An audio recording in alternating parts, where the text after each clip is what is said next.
That all happened so fast, Kenna. And Tony Wow. G down to a jack now. Gregory's got 2 pair. Tony G praying for a jack on the turn of the river. The turn is a king. He's got 2 extra outs now. Any jack, any king. Anything Go else to the in river. Gregory, This is a very big swing here in this match. Gregory can barely move. Oh, It's a jack! Oh my goodness! That is incredible.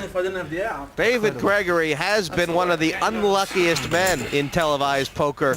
That form continues. What a hand he played. Wow. He better He change the color of that shirt because green is certainly not lucky for him. That was absolutely incredible. He played the hand perfect. He had Tony G on the chopping block, and Tony G took the axe out of his hand and just chopped him to pieces. David Gregory's last hand. He flopped 2 pair. Tony G got the chips in. Gregory had but to call. The jack, though, on the river. Broadway straight for Tony G and seeing off a very dangerous rival and bringing us 3-way. That's the story of my life, I'm afraid. Absolutely had him strangled. He hit a miracle card. It's happened to me before. It happened again, I should say. Well, not only is Tony G good, he's lucky as well, Kenny. Wow, a tough combination. You know, I like to say against my opponents, if I don't have the best hand, I usually make it very tough, strategy to win against, and Tony G used it right here. Is there anything takeaway Dave should take away from that hand, or was it just a case of playing perfect and being brutally unlucky? Well, he better not take anything away. He better leave it behind because whatever he walked in with, certainly didn't, Lady Luck didn't shine with him there because he played that hand perfectly, and just the result didn't go his way. 474,000. Should we write out the seat name for the semifinal for Tony G, or what do the other players have to do? Not quite yet. As we know, in No Limit Hold'em, fortunes can change at the turn of a card. We just saw it. So even though he is a heavy favorite, the underdog sometimes wins. Can anyone stop Tony G? So we're 3-way. You're either the button or the blinds.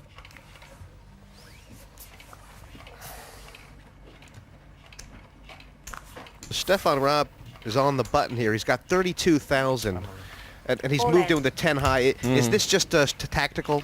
Yeah, it's just totally chip tactics, not wanting to be blinded out of the tournament. He's obviously got an easy call by Dykhoff here with the pocket jacks. This time I'm not a favorite. And a bit unlucky for Rapp here. As soon as Dykhoff called, he knows he's in trouble. This is really bad trouble. This is real bad. No worse than the spot that Tony G found himself in, though. He's got about an 11% chance to win this pot. Strange things can happen, but it'll have to be runner from here. I'm afraid the writing is on the wall. And now... Yep, that'll be it. He is drawing dead going to the river.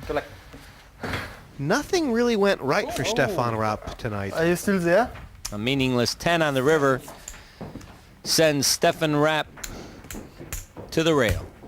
So Stefan Rapp out in third. Now, Kenna, he pushed the panic button, pushing the panic button. I mean, so tough in Hold'em, isn't it? Oh, he went out there on a wing and a prayer with the old 10-5. You know, Doyle Brunson won 2 World Series with the 10 deuce. They now call it Doyle Brunson. But, you know, I think Stefan Rapp could have waited for the big blind and saw a better hand. Head up now. Kevin Dykhoff looking around. There's nobody there but Tony G. Wow. What has his strategy got to be? Wow, it's got to be run and hide. But there's nowhere to run and there's nowhere to hide. He's forced to sit there. You know, but anything can happen. Tony G's got 1 free shot at him, which means that, you know, he can call or push him all in. And if the cards don't go his way, he's still going to have a chip lead. So take that shot to take out your opponent and put the pressure on him, and hopefully you can whittle him down to where he's not a danger. We'll be head up between an internet qualifier and one of the most dangerous mouths in the game. Let's see if Kevin Dykhoff can take on Tony G. Back after this.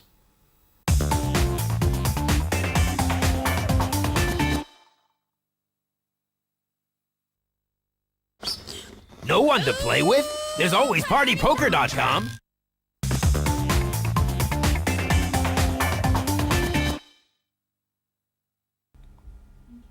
Roy the Boy Brindley, Barry Hearn and Dave Gregory all devoured by the big man from Australia, Tony G. He's in tremendous form. He's just ploughed through this table, and now it's only the 20-year-old online qualifier from Germany left standing. I fear this will end in tears. A great wall of power. Those are the arsenals of the player known as Tony G. He's very dangerous, very tough, and can be loud. He'll be taking on young Kevin Dykhoff. Out-chipped, outmanned, outgunned. This is what you dream about when you're sitting at home in front of your computer. Can Dykhoff pull this off? Well, the one thing Dykhoff has got going for him is he's got nothing to lose. Okay, Tony G is expected to win. He's got the chip lead. Dykhoff, if he could just realize, I've got nothing to lose here and just let it all hang out, you know, Lady Luck might shine on him and he might just come through and give Tony G more than he could bargain for. It's a real David and Goliath situation, and Dykhoff will be looking to throw that pebble into G's forehead. Dykhoff has got the slingshot. Okay, looking up at Tony G. I mean, does Dykhoff want to play flops or commit early? 15. I think he wants to commit early. He can't afford to take flops against Tony G. He's got to continually put Tony G at a decision by moving all in and forcing him to gamble. Well, Dykhoff has brought out his weapon, the dark sunglasses. Mm-hmm. And well, it's not the sunglasses that are going to do it. It's those elbows moving those chips into the pot, my friend. Anything above a queen, I would be moving if I was Dykhoff and putting Tony, forcing him to gamble. You know, I was standing in the keep in Cardiff